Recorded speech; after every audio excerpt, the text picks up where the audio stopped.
Hello everyone and welcome back to the channel Bharat the learning spot. पिछली video में हमने देखा था कि हमने क्लास 8 की ज्योग्राफी एनसीईआरटी का चैप्टर 1 शुरू किया था, रिसोर्सेज। ठीक है, जिसमें हमने देख लिया था कि रिसोर्स किसे कहते हैं। ठीक है, और हमने देखा था कि how does something become a resource, कोई भी चीज़ रिसोर्स कैसे बनती है। रिसोर्सेज के टाइप्स देखे थे, नेचुरल, ह्यूमन मेड और ह्यूमन रिसोर्सेज, ये देख लिए थे। ठीक है, नेचुरल रिसोर्सेज देखा था। और आज हम इस वीडियो में देखेंगे कि नेचुरल रिसोर्सेज के क्या क्या टाइप्स हैं। ठीक है, तो डेवलपमेंट और यूज़ के बेसिस पर नेचुरल रिसोर्सेज, एक्चुअल रिसोर्सेज और पोटेंशियल रिसोर्सेज में डिवाइड है। ओरिजिन के बेसिस पर वो बायोटिक और अबायोटिक में डिवाइडेड हैं।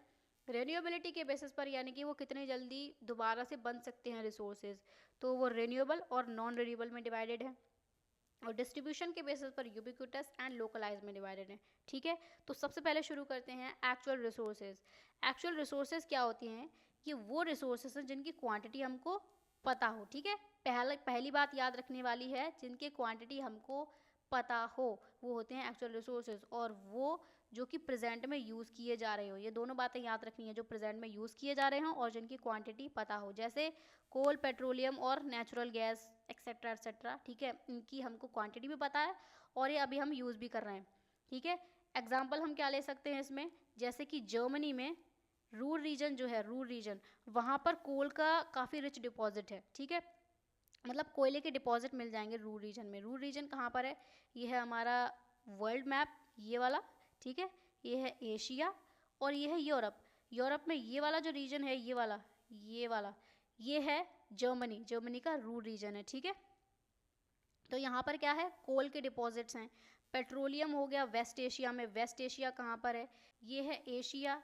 ठीक है, और ये वाला जो रीजन है ये है वेस्ट एशिया। इसको जूम करके देखेंगे तो ये कुछ इस तरीके से दिखेगा। ये है वेस्ट एशिया, जिसमें सऊदी अरेबिया आ जाता है, इराक, ईरान और भी कई सारे देश हैं, ये सब आ जाते हैं। तो यहाँ पर पेट्रोलियम डिपॉजिट है। ठीक है, और डार्क सॉइल कहाँ पर है? डार्क सॉइल यानी कि काली मिट्टी दक्कन प्लेटू में, महाराष्ट्र के दक्कन प्लेटू में।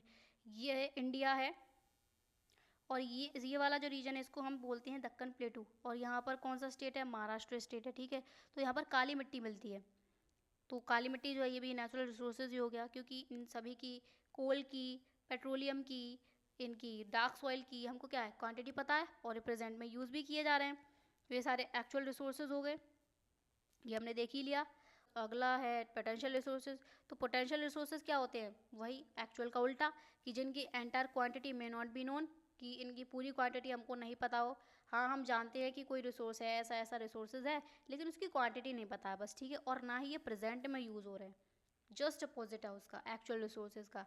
बट क्या है कि ये फ्यूचर में यूज़ हो सकते हैं पोटेंशियल रिसोर्सेज। ठीक है, क्यों भाई प्रेजेंट में क्यों नहीं यूज़ हो रहे हैं? क्योंकि जो टेक्नोलॉजी है ना, वो अभी प्रेजेंट में इस लेवल की नहीं है कि हम इनको अभी हार्नेस कर सकें, इन रिसोर्सेज का यूटिलाइज कर सकें।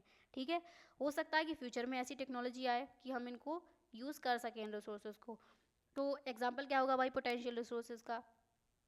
यूरेनियम एग्जाम्पल ले सकते हैं। यूरेनियम फ़िलहाल के लिए अभी एक्चुअल रिसोर्स है, लेकिन हम जगह के हिसाब से बात कर रहे हैं। जो लद्दाख में, जो इंडिया में जो मिला है यूरेनियम, वो फ़िलहाल एक पोटेंशियल रिसोर्स है इंडिया के लिए। ठीक है, ये है इंडिया, और ये वाला रीजन है, ये है लद्दाख, जो येलो में, ऑरेंज में जो दिख रहा है, ये है लद्दाख। यहाँ पर मिला है यूरेनियम। ठीक है, लेकिन ये फ़िलहाल के लिए पोटेंशियल रिसोर्स है, इसका फ़िलहाल में कोई यूज़ नहीं हो रहा है। फ्यूचर में इसका यूज़ हो सकता है, तो वो पोटेंशियल रिसोर्स हो गया इंडिया के लिए। ठीक है, और अगर हम हाई स्पीड विंड्स की बात करें तो ये कुछ 200 साल पहले तक एक पोटेंशियल रिसोर्स हुआ करती थी। इनका उस टाइम पर यूज़ नहीं था। ठीक है, लेकिन आज के लिए क्या है, ये एक्चुअल रिसोर्सेज बन चुकी हैं। विंड्स की बात कर रहे हैं हम, जो एक्चुअल रिसोर्स आज बन चुकी हैं, यानी कि टाइम के साथ में क्या हो गया, टेक्नोलॉजी के साथ में पोटेंशियल रिसोर्स से एक्चुअल रिसोर्स में चेंज हो गई। विंड की बात कर रहे हैं हम, हाई स्पीड विंड की। ठीक है, तो विंड फार्म्स जो होते हैं, विंड फार्म्स में विंड मिल्स लगी होती हैं, ये होती हैं विंड मिल्स, ये इस तरीके की विंड मिल्स लगी होती हैं, ये एनर्जी जनरेट करती हैं। लाइक इन नीदरलैंड्स, नीदरलैंड्स एक कंट्री है, यूरोपियन कंट्री, ये है, ये जो वाइट कलर में जो है, ये वाला, ये है नीदरलैंड्स। ठीक है, तो यहाँ पर विंड मिल्स लगी हुई, ये हैं नीदरलैंड की विंड मिल्स इस तरीके की। तो कुछ विंड मिल्स जो हैं वो नागरकोइल तमिलनाडु में भी लोकेटेड है, ये है तमिलनाडु, यहाँ पर विंड मिल लोकेटेड हैं। और कुछ गुजरात कोस्ट पर भी लोकेटेड हैं। लेकिन ऐसा नहीं है कि इन्हीं 2 स्टेट में है इंडिया में विंड मिल्स, इस पूरी कोस्टल लाइन पर विंड मिल्स लगी हुई हैं और विंड एनर्जी जनरेट होती है। ठीक है, तो हमने देख लिया actual resources and potential resources.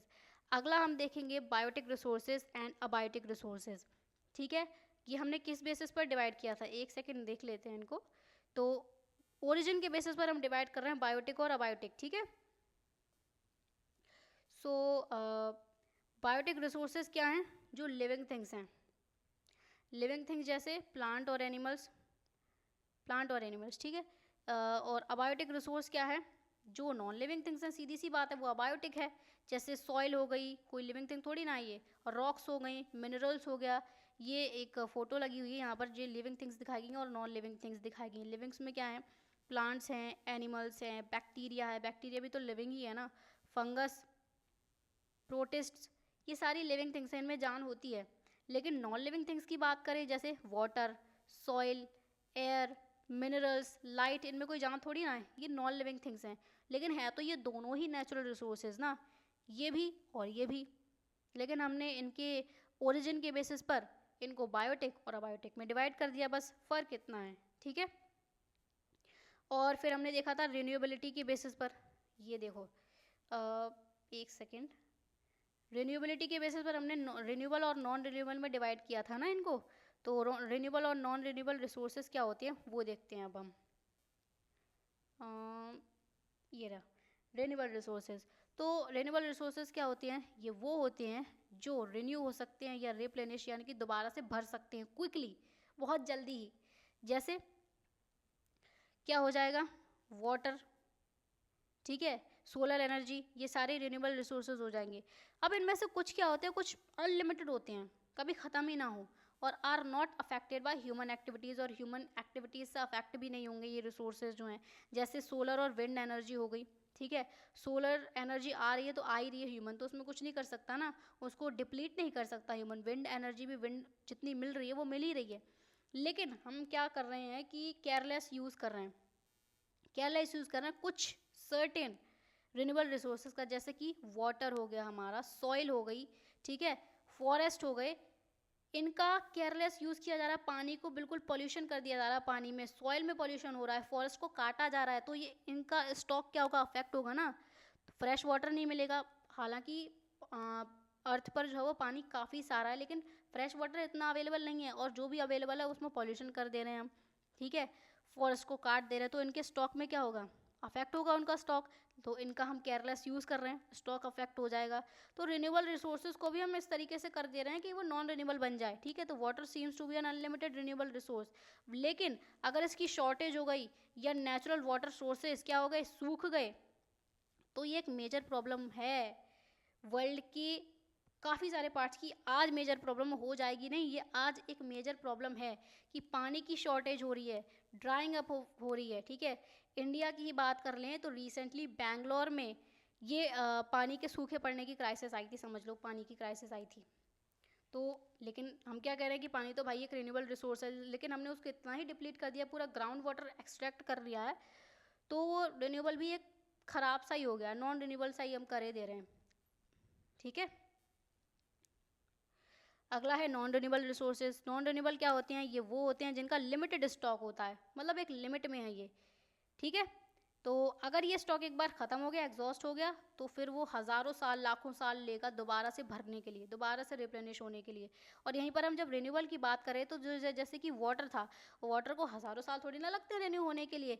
पानी यूज़ किया नदियों में से, लेक्स में से पानी यूज़ कर लिया हमने, वापस से हर साल बारिश होती है, वापस से वो रिन्यू हो जाता है। तो ये हम देख रहे थे। लेकिन नॉन रिन्यूएबल में क्या है कि इनके स्टॉक्स अगर ख़त्म हो गए तो इनको दोबारा से भरने में क्या होगा, हज़ारों लाखों साल लगेंगे, हज़ारों तो बहुत ही कम हो गई। Since this period is much more than human life span, और हमारी लाइफ स्पैन से तो काफ़ी ज़्यादा ही है ना ये, लाखों साल। तब तक क्या पता ह्यूमन जिंदा रहें या ना रहें।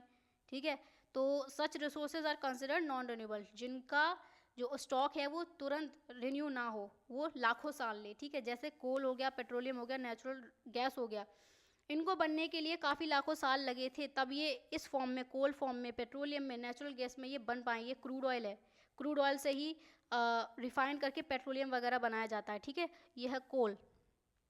ये क्या है, ये सब ये नॉन रिन्यूएबल रिसोर्स हैं। ठीक है, उसके बाद में एक तरीका और था जो हमने डिस्ट्रीब्यूशन के बेसिस पर डिवाइड किया था ना, मतलब कहाँ कहाँ पर डिस्ट्रीब्यूटेड है नेचुरल रिसोर्सेज, तो उसमें एक देखा था यूबिक्विटस, जो हर जगह पर है, resources that are found everywhere, जैसे एयर हो गई, हर जगह ही मिलेगी यार, ये यूबिक्विटस है, ठीक है।